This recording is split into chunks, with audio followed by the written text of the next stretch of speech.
Hello and welcome to True Crime Rocket Science, the most authentic voice in true crime.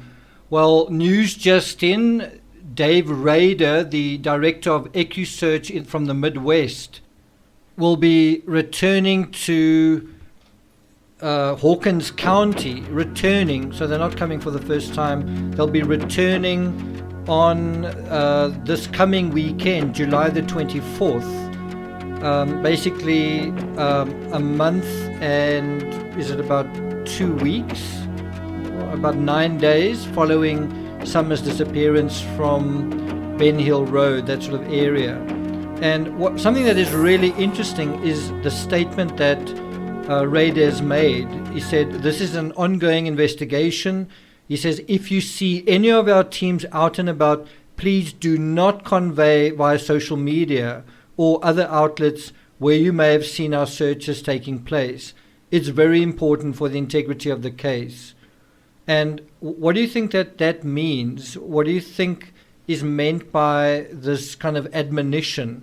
Well, I think it is for a couple of reasons. I think it is in order to protect the integrity of the case. They also don't want people who might be suspects or who might have something to lose alerted or alarmed, and then also kind of go to the areas where the search is approaching and do something, right? They kind of want to conduct the search kind of in secret.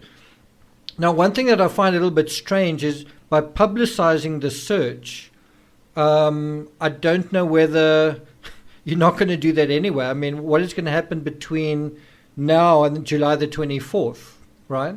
So it's kind of an interesting scenario. I don't know, what do you guys think about it? So something else just to touch on while we're here is the notable searches Equusearch have been involved in kind of historically. They were, I think, part of the search for Natalie Holloway. They were part of the people organizing a search for the disappearance of Jesse Davis. They were even involved in the search for Kaylee Anthony. And, in terms of that, I'm not sure whether one can say that, these guys will always find who you're looking for. The Kaylee Anthony case seems to me to be a blunder in that regard, if that is what you're talking about. I do think you want experienced searchers on the ground, and you do want people to organize searches in this case. So I don't want to run them down or undermine them, but I think one's also got to look at success stories. Which searches are successful, and I think what you really want to look at is people who know the lay of the land in Tennessee, locals who know the lay of the land, or people who know that kind of territory, people who've searched that kind of territory, people who've got experience with that.